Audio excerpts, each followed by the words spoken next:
viewers, welcome to my channel Easy 60. இன்னைக்கு Tamil Nadu syllabus standard 12 ஓட chapter 7 exercise number 7.2 ல 6th sum பார்க்கலாம். equation of tangent கண்டுபிடிக்க சொல்லிருக்காங்க.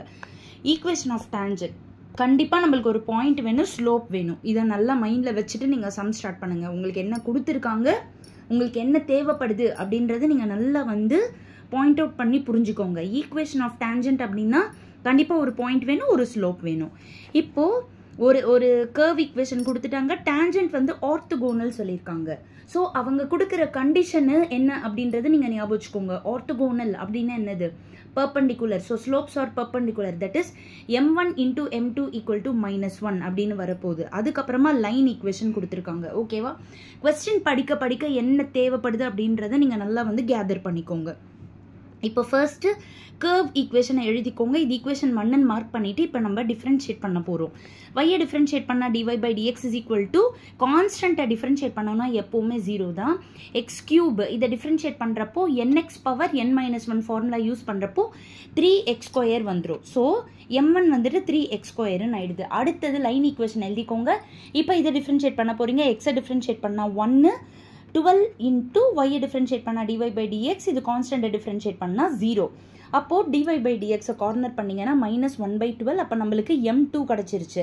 இப்போ ஆர்த்தோகோனல் கண்டிஷனை யூஸ் பண்ண போறோம். That is m1 into m2 is equal to -1. நல்லா பார்த்துக்கோங்க. மைனஸ் கேன்சல் ஆயிடுது. அதுக்கப்புறமா 3 4s are 12 கேன்சல் ஆயிடுது. இப்போ இந்த 4 இந்த பக்கமா மல்டிப்ளை ஆயிடும். ஸோ உங்களுக்கு என்ன இருக்கும்? x² = 4 இருக்கும். அப்போ x is equal to √4 ஆயிடும். அப்போ ரூட் அப்படின்னாலே +or-2 அப்படின்னு வந்துடும். இப்போ எக்ஸுக்கு உங்களுக்கு 2 வேல்யூ கிடைச்சிருக்கு. ஓகேவா? இப்போ நம்ம ஃபர்ஸ்ட் பாயிண்ட் கண்டுபிடிக்க போறோம். அப்போ என்ன பண்ணணும்? x is equal to 2, x is equal to -2. இதை தனித்தனியா நம்ம ஃபர்ஸ்ட் ஈக்குவேஷன்ல தான் போட போறோம். கண்டிப்பா கர்வ் கண்டுபிடிக்க போறோம். பாயிண்ட் ஆன் த கர்வ் கண்டுபிடிக்க போறோம். அதனால கர்வ் ஈக்குவேஷன்ல தான் போடணும். எல்லாமே ஒரே கான்செப்ட் தான். ஸோ நல்லா புரிஞ்சுக்கிட்டீங்கன்னா ரொம்ப ஈஸியாக இருக்கும். இனிமேல் செகண்ட் வால்யூமை பொறுத்தவரை நீங்கள் கான்செப்ட் ஓரியன்டாக புரிஞ்சுக்கிட்டீங்கன்னா தான் ஈஸியாக இருக்கும். இப்போ 1 becomes 1 is equal to y is equal to 1 plus x cube. அப்போ 1 plus 2 cube 8 ஆயிடும். So y is equal to 9 வந்துடும். அப்போ பாயிண்ட் அதாவது ஒரு point 2,9, that is x, y. so 2,9. அடுத்தது x is equal to -2 போட போறோம். அப்போ y is equal to 1, -2 cube பண்றோம். கியூப் பண்றப்போ அதாவது உள்ள மைனஸ் சைன் இருக்கு, பவர்ல ஆட் நம்பர் இருக்குன்னா அது கண்டிப்பா மைனஸ் வரும். அதனால 1 -8, so y is equal to -7. அப்போ உங்களுக்கு செகண்ட் பாயிண்ட் கிடைச்சிருது -2,7. இப்போ 2 பாயிண்ட் கிடைச்சதால ஈக்குவேஷன் ஆஃப் டான்ஜென்ட் கூட உங்களுக்கு 2 தான் கிடைக்கும். இப்போ நம்மளோட m1 இன் டேர்ம்ஸ் ஆஃப் எக்ஸா இருக்கு இந்த சம்மில். அதனால உங்களோட எக்ஸ் வேல்யூவை சப்ஸ்டியூட் பண்ணி நீங்கள் m1 கண்டுபிடிக்கணும். சரிங்களா? So m1 is equal to 3 into first எக்ஸுக்கு பதிலாக 2 அப்படின்னு போடுறேன். அப்போ 2² 4, ஸோ 12 கிடைக்குது. அடுத்தது எக்ஸுக்கு பதிலாக -2 போடுறேன். ஓகேவா? அப்போ -2 ஸ்கொயர் பண்ணால் 4, 3 4s are 12 வருது. எனிவேஸ் ரெண்டுமே 12 வந்ததால ஸ்லோப்பு 1 தான் இருக்க போகுது. ஓகேவா?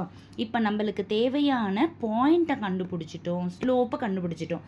இப்போ நம்ம ஈக்குவேஷன் ஆஃப் டான்ஜென்ட்குள்ளே போயிடலாம். ஸோ ஈக்குவேஷன் ஆஃப் டான்ஜென்ட் ஒரு பாயிண்ட் தெரியும், ஒரு ஸ்லோப்பு தெரியும். என்ன formula? y - y1 is equal to m into x - x1. First கொடுத்துருக்கிற பாயிண்ட் 2,9, m 12. ரெண்டுத்துக்குமே m 12 தான். பாயிண்ட் தான் மாறப்போகுது. ஸோ y மைனஸ் இது நீங்கள் x1 y1 நேம் பண்ணிட்டீங்கன்னா y - 9 is equal to 12 into x - 2. அப்போ y - 9 is equal to 12 உள்ள மல்டிப்ளை பண்ணிங்கன்னா 12x - 24. எக்ஸ் பாசிட்டிவாக இருக்குது. அப்போ இந்த 2 டேர்ம் தான் அங்கே வரப்போகுது. அப்போ 12x அப்படியே இருக்கும்.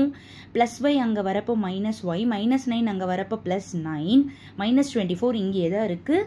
கொண்டு போய் சேஞ்ச் பண்ணுறப்போ குழம்பிடாதீங்க. ஓகேவா? Equal to 0. அப்போ 12x - y 9 - 24 -15 = 0. இது ஒரு ஈக்குவேஷன் ஆஃப் டான்ஜென்ட். இன்னொன்று நம்மளுக்கு கிடைச்ச இன்னொரு பாயிண்ட் என்னன்னா -2, -7, பட் m 12 தான். ஸோ இப்போ இதே ஃபார்முலாவில் நம்ம போட போகிறோம். ஸோ y மைனஸ் ஃபார்முலாவில் ஒரு மைனஸ் இருக்குது, y1 கூட மைனஸில் இருக்குது. அப்போ +7 ஆகிடுது equal to 12 into X minus, இதுவுமே ஃபார்முலாவில் ஒரு மைனஸ், இங்கே ஒரு மைனஸ், அப்போ +2 ஆகிடும். So y + 7 is equal to 12ஓட உள்ள மல்டிப்ளை பண்ணால் 12x + 24. இப்போவும் நம்மளுக்கு எக்ஸ் டேர்ம் பாசிட்டிவாக இருக்கிறனால இந்த 2 டேர்ம் தான் அங்கே கொண்டு வரும். ஸோ 12x அங்கேயே தான் இருக்குது. y வந்து அந்த பக்கம் வரப்போ -y ஆகிடுது. 24 இங்கேயே தான் இருக்குது. +7 அங்கே வரப்போ -7 ஆகிடுது. ஸோ 24 - 7 பண்ணோம்னா 17 = 0 வந்துடுது. ஓகேவா? ஸோ ஸ்டெப் பை ஸ்டெப்பாக தான் போட்டு காமிச்சிருக்கேன், உங்களுக்கு புரியும்னு நினைக்கிறேன். என்னென்னன்றதை நான் எடுத்து கிளியராக உங்களுக்கு எக்ஸ்பிளைன் பண்ணியிருக்கேன். ஸோ நல்லா பார்த்துக்கோங்க பொறுமையாக. இப்போ லாங் ஷார்ட்டில் ஃபுல் சம் காமிச்சிடுறேன். இது கர்வ் ஈக்குவேஷனோட டிஃப்ரென்ஷியேஷன், இது லைன் ஈக்குவேஷனோட டிஃப்ரென்ஷியேஷன். ஆர்த்தோகோனல் கண்டிஷன்னா 2 ஸ்லோப்பை இன்டூ பண்ணி -1 அப்படின்னு போட்டோம்னா எக்ஸுக்கு 2 வேல்யூ கிடைக்குது. எக்ஸுக்கு ஒரு வேல்யூவாக சப்ஸ்டியூட் பண்ணோன்னா பாயிண்ட் கண்டுபிடிச்சிடுறோம். நம்மளோட m1 கூட இன் டேர்ம்ஸ் ஆஃப் எக்ஸாக இருக்கிறதால m1ஐயும் நம்ம கண்டுபிடிச்சிக்கிட்டு ஈக்குவேஷன் ஆஃப் டேஞ்சன்ட்டில் போட்டுடுறோம். ஓகே, ஒரு சின்னதாக சொல்லிட்டேன், உங்களுக்கு புரிஞ்சிருக்கும்னு நினைக்கிறேன். என்னோடய சேனலில் சப்ஸ்கிரைப் பண்ணாதவங்க ப்ளீஸ் சப்ஸ்கிரைப் பண்ணிக்கோங்க. அப்போ தான் டெய்லி போடுற என்னோடய வீடியோஸ் உங்களுக்கு நோட்டிஃபிகேஷனில் வந்துகிட்டே இருக்கும். ஸோ லைக் பண்ணுங்கள், ஷேர் பண்ணுங்கள், சப்ஸ்கிரைப் பண்ணுங்கள். Thank you viewers.